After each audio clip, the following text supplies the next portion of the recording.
Alright, so now we're going to talk about juvenile division 16, 17 years old and adult white belt, which there's the same, they actually don't put this in a IBJJF, you know, like it doesn't say anything about the actually white belts, what they're allowed, but from the seminar, that's what they say, that, you know, the same rules for the juvenile 16, 17 apply for the white belts. So, same thing with no slam from the guard, no leg locks, you know, like knees and stuff like that. But you can do straight full locks. So even though just got a straight full lock, as long as you keep parallel, you're fine. So that's when it comes the leg coming from outside. So there, and you can put your foot in the hip right here. At the moment that you start doing this, there's no like watch your leg is like done. Okay, so you gotta make sure that you keep parallel, keep that foot in the hip. It's fine, but don't cross the leg over. Okay, so same thing to, before, like no cervical lock or anything like that, unless you got a gi, you know, like to really wrap around and get a, you know, it's a gi choke. So really talk about it. So no biceps lock, no calf lock, no wrist lock. No toe holds, which is like for the guys that don't know, for whatever position, you know, you get it, you know, like putting pressure from there, which we're gonna talk about is only allowed for brown and black belts. And we talk about scissor takedown and heel hooks, which heel hooks are not allowed to any belts, regardless. So, because at the moment you cross that leg over there, you're gonna bring that leg all the way over, like the other one, all the way over. Boom, putting the pressure of it, you know, just twisting knee, and it's just a bad thing right there. So no heel hooks from white to black belt, you know, at all. So even you know, and this is all pretty much for the gi or no gi, you know. So that means, you know, sometimes, you know, some of the no gi terms allow heel hooks for the pro division, black belts or whatever, you know. So not allowed at all. White or black belt. So we stop here, juvenile and adult white belt, and then we start. And when you go to blue and purple, which, you know, we still not allowed to do the toe hold or slamming or leg locks. You only allow the straight full lock. You know, the only thing it changed as far as legs goes is just a brown and black. Okay, and we're gonna talk about that. So toe hold not allowed, slam from the guard.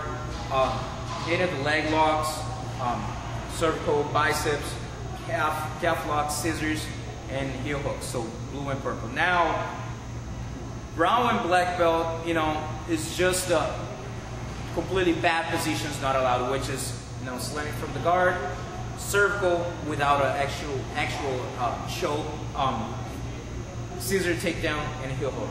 Besides that, you know, you can do the toe holds, knee bars, so of course no heel hooks at all, but you can do the biceps lock, calf lock, so all that stuff, brown and black belt only. And this is something that I'm glad that it changed over the years, back in the day, that was allowed to lower belts and people getting busted pretty bad. But once I get in the level brown, black belt, you know, you can handle way better than, you know, of course, you know, a beginner or even a blue belt. So one restriction real quick here, there's nothing to do as far as moves, but a lot of people don't know. But in a juvenile division, because we have open class for pretty much, you know, like the IBJJF have for the color belts, you know, well, blue, purple, brown, black. But the juveniles, when they do have an open, it's only for the blue belts. There's no for the white. There's not open class for white, you know, adult or juveniles. But in order to be able to sign up for the open, you must be middleweight and up. Sometimes you got one of those big kids, big boys, like, you know, 200 pounds, and you got a very young kid that's 15, is about to turn 16, and he's 115 pounds or something, and want to be brave and get into it. You know, with a kid that is like, you know, 17 or something, and it can go pretty bad. So it's not an option. Unfortunately, if the kid is a lightweight, he just can't do it. So open class for blue belts, juveniles only, middleweight and up. So that's pretty much it for the restrictions. Like I said, every 2 years the IBJJF changed, a few things, positions or situations. They got trouble over the years, and we try to every 2 years they're getting better and making sure that you get the improvements that they need. And here in Arizona, we make sure that we bring Master Alvaro Mansur to do the certification and the seminar once a year. And I always recommend to every school, every instructor should be there. I do every year. A lot of people do once, like, yeah, I've done it once and I got it. No, you should, because even though we're doing it every year, you always come up with questions. There's always those tough calls that you're not sure. Even the refs, constantly you gotta keep asking stuff. So all the refs of the tournament in Arizona, they're brown and black belts, and they need to have at least one certification. But I try to make sure that like if they can do it once a year, that is the best way. We try, all the refs, always try to do the best here in Arizona. I know the mistakes gonna happen. As long as like got those tough calls, that is like it was just like sometimes you can't make a mistake, but the easy call, like you're not gonna see the bad, really bad mistakes. Like I said, it happens, and I always say, mistakes happen, in the Super Bowl, in a huge important event, and guess what? It's gonna happen in a jiu-jitsu tournament. It's gonna happen in a soccer game or whatever. Like referees make mistakes, but no one is trying to. At least here in Arizona, we're really strict with this. We're always talking about this. No one is trying to.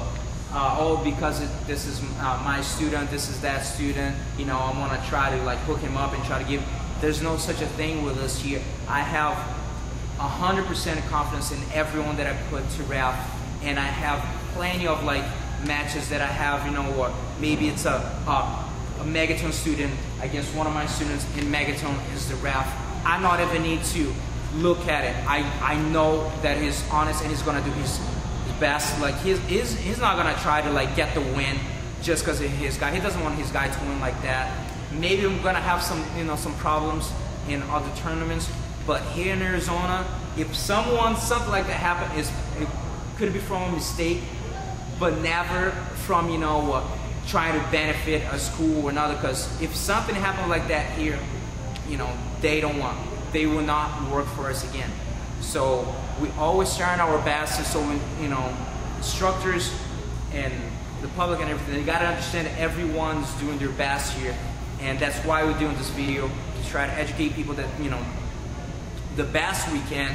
So hopefully you guys, appreciate it and really watch it and kind of study. And if you have any questions, please send me a message at Gustavo@azsbjjf.com. And if it's something that, like maybe I'm not even, let's say I'm not 100%, I don't know everything, I'll contact Alvaro and like, hey, we have this situation, what it should do. And the video, I mean, we cover a lot of stuff, but it's not 100%. There's like always like little things, here and there that, we always getting questions. We try to clarify as much as we can. But, I hope you guys enjoyed. Thank you.